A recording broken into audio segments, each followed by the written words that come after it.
Allegedly, Gucci Mane was just robbed recently in they say it was in LA. Pooh Shiesty and Choppa Gang ran down on Gucci Mane, relieved him of some of his possessions, and basically forced him to sign a contract releasing Pooh Shiesty from 1017.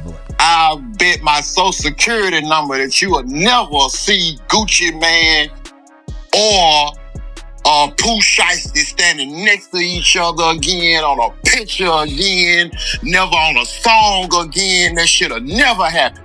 Damn, man, that's crazy. So that's stamped. The streets have been buzzing nonstop about this situation, and now the silence is officially broken. For weeks, it felt like something ugly was sitting under the surface, waiting to explode. And now the truth is finally spilling out in real time.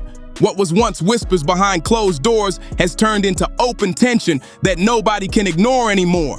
Gucci Mane finally spoke up about the fallout involving his own artist, Pooh Shiesty, and nobody saw this reaction coming at all. This wasn't a calm explanation or a quiet behind-the-scenes fix. We're talking about posts getting wiped, money moves being reversed, and actions that scream disrespect louder than any interview ever could. The whole hip-hop world felt that shift instantly. So rap fans right now are either talking about J. Cole or Gucci Mane being robbed. Yes, they're saying that Pooh Shiesty set up Gucci Mane to get out of his contract, held him at gunpoint, kidnapped him or something crazy like that, and they took his wedding ring. This is kind of crazy to me. I don't even know if I believe this, but do y'all believe this? Because I'm seeing people say, yes, it's true. But then it's like, this can't be. This can't be. Before getting into Gucci's reaction, it's important to rewind and really understand how things even reached this level. Because this wasn't just business going wrong. This was a mentor and protege bond that slowly cracked, then finally shattered in the most public way possible. And what made it hit harder was how personal everything suddenly felt. At one point, this connection looked unbreakable. Gucci Mane isn't just another rapper with hits under his belt. He's a cornerstone of modern trap music, someone who helped shape the sound that dominates the culture today. For more than 20 years, he's been setting trends, surviving industry shifts, and turning raw talent into chart power. From early mixtapes to building 1017 Records into a respected label, Gucci made a career out of spotting stars before the rest of the industry caught on. That's where Pooh Shiesty came into the picture. Born Lontrell Donald Williams Jr., he came out of Memphis, Tennessee, a city that doesn't play when it comes to pressure or survival. Memphis has always bred artists with grit, hunger, and stories that feel heavy because they're lived, not imagined. Pooh didn't come from polished studios or clean pathways. He came from environments that demanded toughness and awareness every single day. Long before mainstream attention, his name was already circulating locally. Not always for music at first, but for how he moved and how seriously people took him. That reputation, rough around the edges and unfiltered, eventually became part of what made his music hit so hard. When he finally stepped fully into rap, he didn't try to clean up his image or soften his words. He leaned all the way into authenticity. What really caught Gucci's attention was that energy. Pooh wasn't chasing radio approval or industry formulas. His bars felt raw, direct, and uncomfortable in a way that reminded people of Gucci's early days. No gimmicks, no acting, just lived experience turned into sound. That kind of presence is rare, especially in a game full of manufactured personas and temporary hype. But here's where the story gets deeper. Pooh Shiesty wasn't some random artist plucked out of nowhere. By the time Gucci stepped in, Pooh already had motion in Memphis. People were already talking about him, already predicting he'd break through if the right opportunity showed up. What he lacked wasn't talent, it was access, guidance, and someone powerful enough to open industry doors. The way Gucci first heard about Pooh wasn't through flashy showcases or viral clips. It came through real connections. People who understood both the music world and street dynamics kept bringing his name up. The message was consistent. This young artist had bars, presence, and credibility that couldn't be faked. Once Gucci finally sat down with the music, it clicked immediately. The delivery, the tone, the perspective, it all lined up. Gucci recognized something familiar, something he'd seen before in himself and others who went on to dominate the game. It wasn't just talent, it was conviction. Pooh sounded like someone who meant every word, and that's something no amount of money can manufacture. That's how the partnership formed, and for a while, everything looked solid. Success followed, attention grew, and Pooh's rise seemed unstoppable. But behind the scenes, pressure started building. Expectations rose, money entered the picture, and lines that once felt clear began to blur fast. The rapper arrested. He's accused of shooting a security guard at a South Florida gentleman's club and will remain behind bars. A judge denied bond for 21-year-old Lontrell Williams. And it lands a rapper in jail. 7 Sheldon Fox with the exclusive. Rhode Island says you're wanted. With it. Mr. Williams, you were arrested for pursuant to an arrest. What started as mentorship slowly shifted into tension. Trust became fragile, communication changed, and decisions that should have stayed private turned into public statements without a single word being spoken. And now, with Gucci finally responding through actions instead of interviews, it's clear this situation went far beyond simple business disagreements. This isn't just about contracts or money anymore. It's about respect, loyalty, and how quickly relationships can flip when power and pride collide. And with everything now out in the open, one thing's for sure. This story is far from finished, and the ripple effects are only getting louder. The way this whole deal came together wasn't some long, dragged-out industry chess match at all. When Gucci Mane decides he wants someone on his roster, he doesn't waste time playing around. He moves quick, trusts his instincts, and makes things happen fast. Gucci reached out to Pooh Shiesty directly. No middlemen, no endless meetings. The conversation was simple and straight to the point. Gucci saw raw potential written all over him. Pooh needed a real platform, and 1017 needed that gritty Memphis energy injected into the label. It was a clean match on paper, and both sides knew it instantly. For Pooh, signing with Gucci wasn't just a deal. It felt like hitting a life-changing moment overnight. One minute he was grinding locally in Memphis, the next he was aligned with one of the most respected names in hip-hop history. That jump alone changed everything. The rooms he could walk into, the beats he could touch, the eyes suddenly watching him. It all shifted fast. Gucci didn't treat this like a quick signature either. He brought Pooh fully into the circle. Studio access opened up, top-tier producers became reachable, and the full weight of 1017 Records was placed behind pushing his career forward. This wasn't just business. It felt like mentorship in motion. In those early days, the dynamic looked solid from every angle. Gucci played the seasoned guide, the one who had already survived the industry's worst storms. Pooh was the hungry newcomer, soaking up knowledge and turning pressure into music that had both the streets and the executives paying attention. Their releases hit hard, and the buzz around Pooh kept growing louder. Nobody watching from the outside could have predicted where this road was headed. Everything looked lined up for a long run, but then real life stepped in and flipped the momentum. Pooh ended up dealing with a serious legal situation that paused everything just as his career was starting to lift off. For most artists, a moment like that would quietly end the story. Momentum fades, labels move on, and the industry forgets fast. But Gucci Mane didn't move like most label heads. While Pooh was away, Gucci kept his name alive. Interviews, posts, public mentions, he made sure nobody erased Pooh from the conversation. That kind of loyalty is rare in hip-hop, especially from someone at Gucci's level. It showed he truly believed Pooh still had unfinished business in music. Even while trends shifted and new artists popped up everywhere, Gucci held that spot open like a reserved seat. Time kept moving, the game kept changing, but anticipation for Pooh's return only grew stronger. Fans, insiders, and fellow artists all watched closely, waiting to see if he'd come back sharper or get lost in the noise. Gucci had done his part. Now it was on Pooh to step back into the lane. When Pooh finally came home, Gucci was one of the first people to welcome him publicly. The message felt genuine, not forced. Pride, excitement, and optimism all showed through. It looked like they were ready to pick up where they left off and keep pushing forward together. But something felt different this time. The energy wasn't the same. Pooh Shiesty and Gucci Mane. Oh yeah, he signed Pooh Shiesty before Yes. 5-6 years ago. Okay. Now, I don't want to tell you what I'm about to tell you, but I've had multiple Memphis insiders tap in with me, not Stan G. You ain't had no multiple fucking go man. I have. And I don't need that either because a lot of other people have been tapping in about it. But the story that's going around that everybody's scared to report on, and this is just a rumor, is that basically Pooh Shiesty and Choppa Gang ran down on Gucci Mane, relieved him of some of his possessions, and basically forced him to sign a contract releasing Pooh Shiesty from 1017, the label. Okay, well, here's the thing on that, right? Instead of locking back in immediately with Gucci and the 1017 camp, Pooh started leaning heavy toward his Memphis ties. His focus shifted back home, and people noticed quickly. That's when new names started popping up around him, especially Yo Gotti and the CMG camp. And this is where the situation took a sharp turn, because Gucci Mane and Yo Gotti don't share a clean history. Their past is layered with tension, competition, and moments that never fully settled. Seeing Pooh gravitate in that direction raised eyebrows instantly. It wasn't just about networking. It felt like a statement. In hip-hop, who you stand next to speaks just as loud as what you say. And from the outside, it started looking like lines were being crossed without a conversation.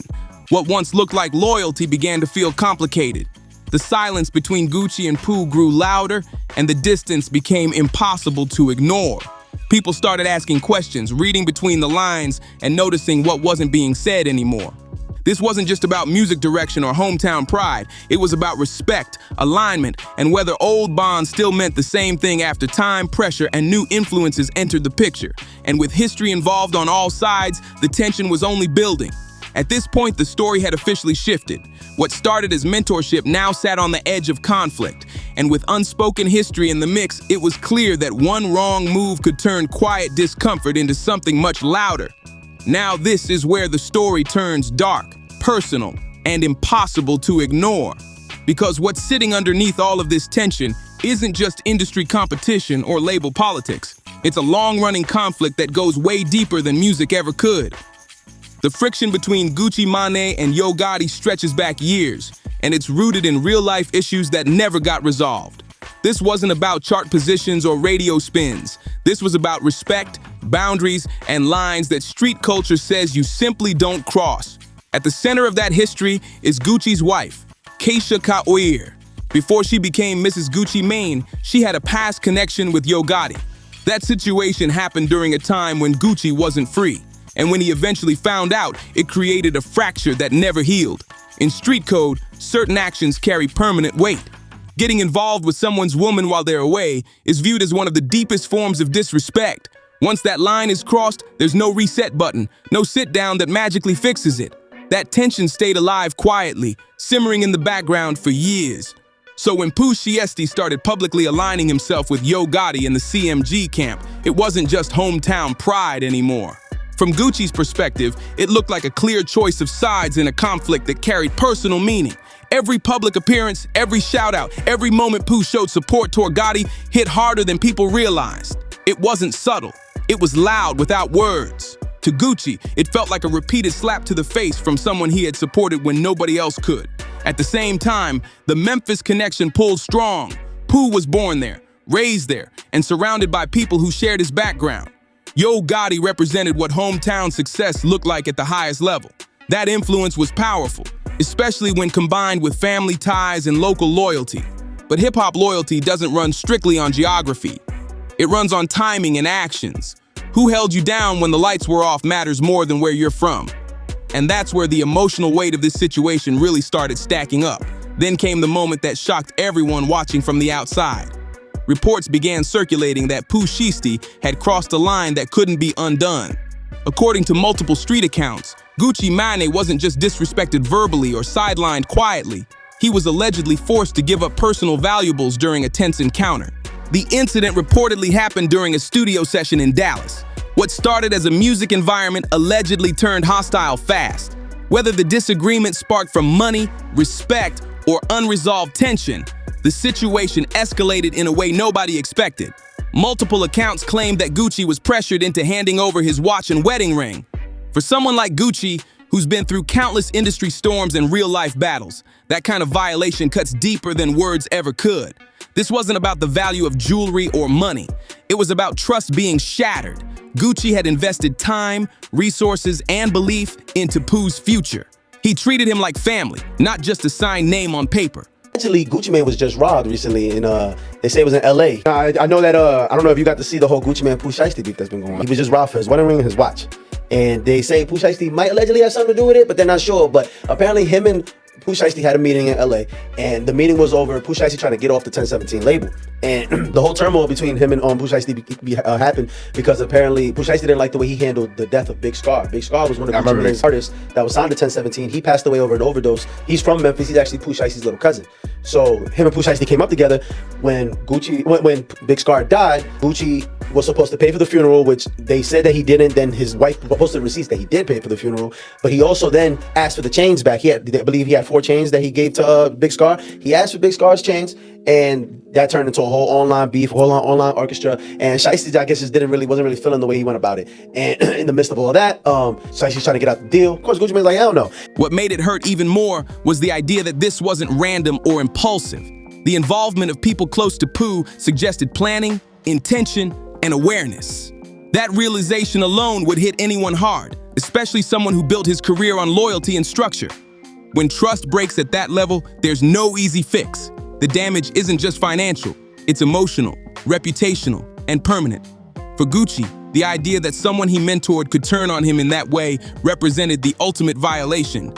This wasn't just another industry fallout. This was personal history, loyalty conflicts, and unspoken resentment colliding all at once. And once that collision happened, there was no way to keep things quiet anymore. From that point forward, silence became impossible. Every move, every reaction, and every deleted post started making sense in hindsight. What looked confusing on the surface suddenly lined up underneath. At this stage, the relationship wasn't bruised, it was broken. And when betrayal enters the picture at this level, the aftermath is never calm, never clean, and never quick to fade. For Gucci Mane, this had to feel like the deepest kind of letdown imaginable.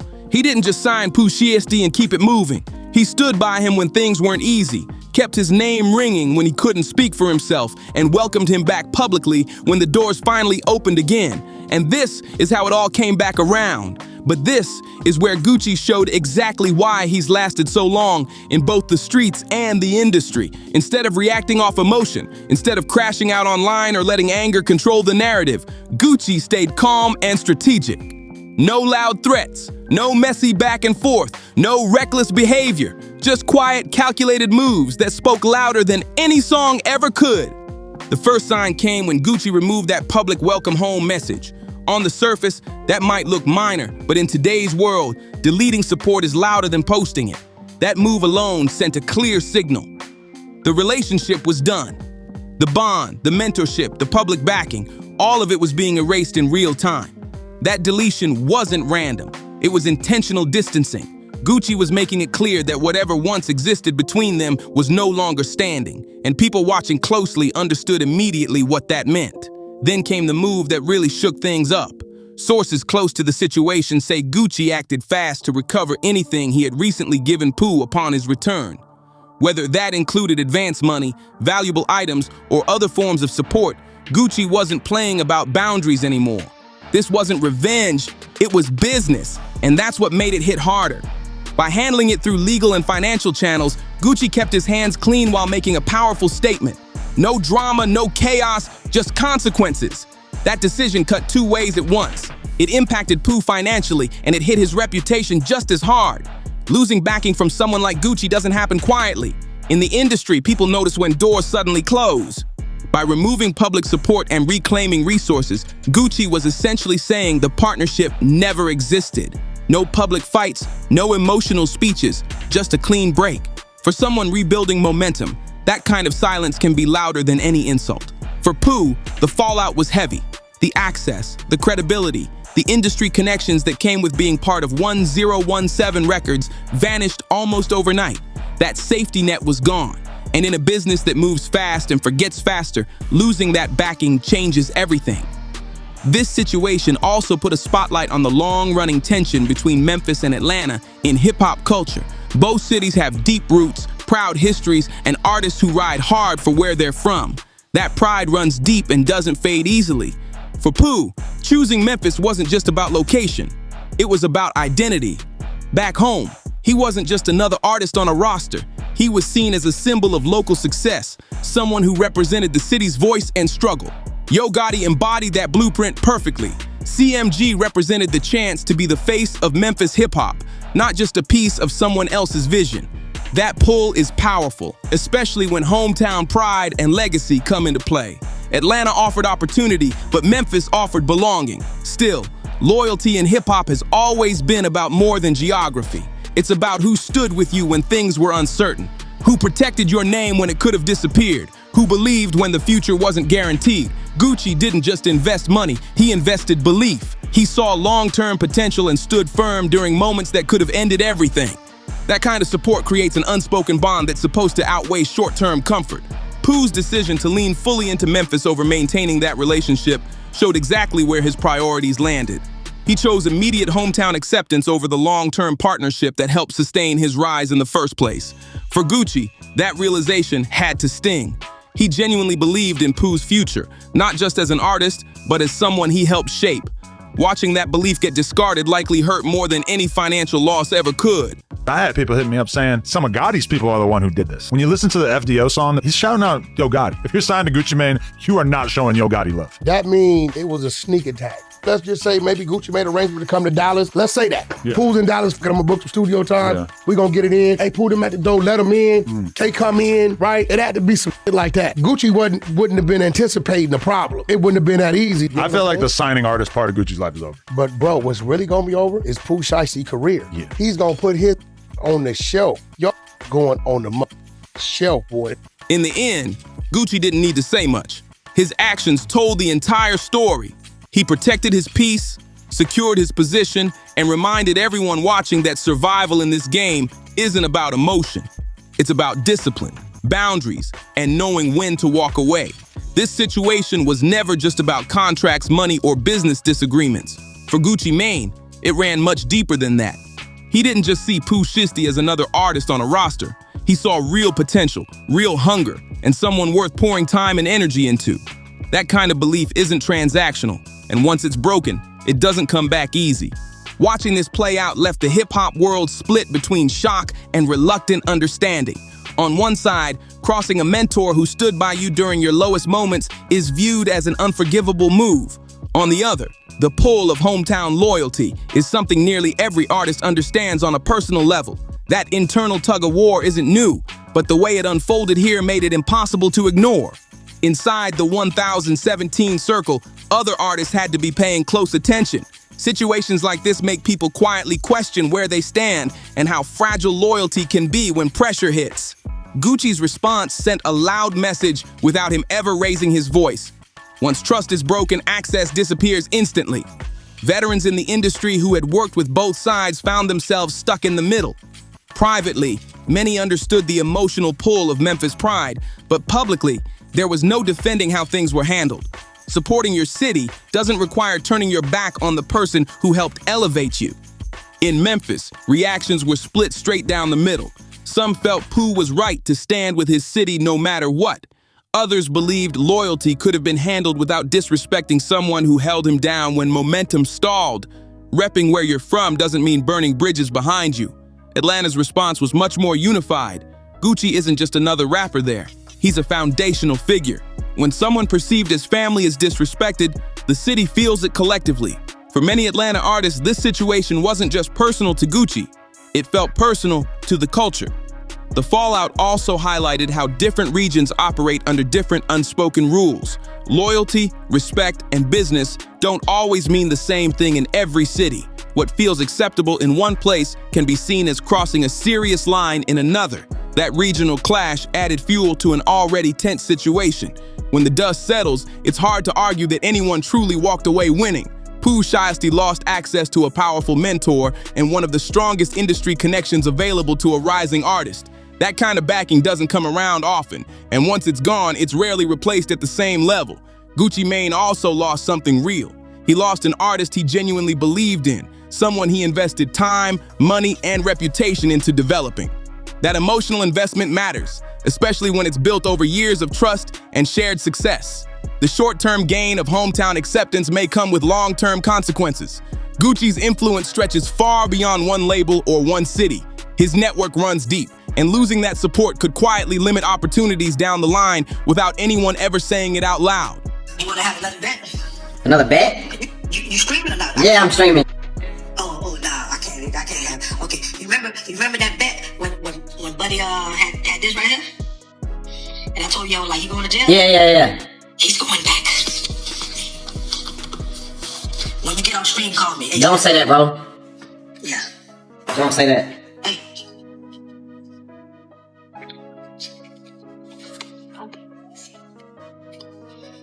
Everything's cleaning up. Are you serious? It hasn't hit the streets yet. I hope you lying. Bro, last time I was lying to you? No, you didn't lie last time. Okay then. Remember, I always get the shit first. Hey, he got my camera. Yeah, I gotta talk to you at the stream, bro. You about to... Yeah, I'll call you in a little bit, bro. Yeah. No? Bro, this shit never ends, bro. That shit damn near made me on the end stream, gang. This whole situation served as a reminder that loyalty can't be forced or manufactured. You can open doors for someone, but you can't control how they move once they walk through them. Gratitude isn't guaranteed, and neither is allegiance. The hip-hop community also saw firsthand how quickly mentor and student relationships can collapse when conflicting loyalties collide with poor decisions. Talent alone isn't enough to sustain a long career. Wisdom, patience, and relationship management matter just as much. Personal history and business relationships overlap constantly in this industry. The unresolved tension between Gucci and Yo Gotti created a pressure point that forced choices no one wanted to openly talk about. And when that moment came, Pooh made a decision that many believe will follow him for a long time. In the end, this wasn't just about choosing a city. It was about choosing how to handle loyalty, respect, and opportunity when everything is on the line. And as the industry keeps watching, this situation stands as a lesson that success isn't just about making it. It's about how you move once you're there. At the end of the day, everything about this situation boils down to two things that still rule hip-hop above all else: respect and loyalty. When those two break down, nothing else matters, no matter how much money or success is involved. From where things stand, Gucci Mane had every reason to feel let down. He didn't react recklessly, he didn't spiral publicly, and he didn't turn the situation into chaos. Instead, he handled it with discipline and precision, making it clear that actions come with consequences. Rather than letting emotions control the outcome, Gucci chose a response rooted in boundaries and business. He removed access, cut ties, and made sure the message landed without him having to say much at all.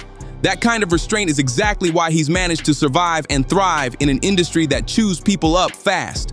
For Pooh Shiesty, the decisions made in this moment could echo throughout his entire career. In a space where relationships are currency and reputation travels faster than music, crossing someone who stood by you during your darkest moments isn't something that fades quietly. This isn't the type of situation that just gets brushed off with time. Industry memory is long, and once trust is broken at that level, rebuilding it becomes nearly impossible. Doors don't slam loudly, so they simply stop opening. What makes this even tougher to watch is how avoidable it all was. There was a clear path where Pooh could have balanced hometown pride while still respecting the mentor who helped elevate him. Supporting Memphis didn't require cutting ties with Atlanta or turning his back on someone who invested real belief in his future. Instead, choices were made that forced lines to be drawn. And once those lines appeared, there was no neutral ground left to stand on. Conflicting loyalties, unresolved history, and poor judgment all collided at once. For fans, this whole situation feels like a massive loss. The collaborations that could have happened, the music that never got made, and the potential that never reached its peak. Watching that fall apart hurts the culture as a whole. Hip-hop has always been about more than talent. Skill gets attention, but loyalty keeps careers alive. Betrayal, on the other hand, has consequences that don't show up immediately. They reveal themselves over time. Gucci's response reinforced exactly why he's still standing strong after decades in the game. He understands that responding with control protects your future far more than reacting off impulse ever could. That mindset separates legends from cautionary tales. This saga isn't fully over, and the ripple effects will likely continue shaping conversations behind the scenes. But one message is already crystal clear. Disrespect doesn't need noise to be loud, and consequences don't need chaos to be felt. In this industry, the same hand that lifts you up can quietly step back when trust is gone. And once that support disappears, there's no guarantee it ever returns. If you found this breakdown interesting, make sure you like this video, share it with someone who follows hip-hop culture closely, and subscribe so you don't miss what's coming next. More stories like this are unfolding every day, and we stay on top of all of it. Also, don't stop here. Check out the next video popping up on your screen right now for even more celebrity drama, industry tension, and stories you won't hear explained like this anywhere else. We'll catch you on the next one.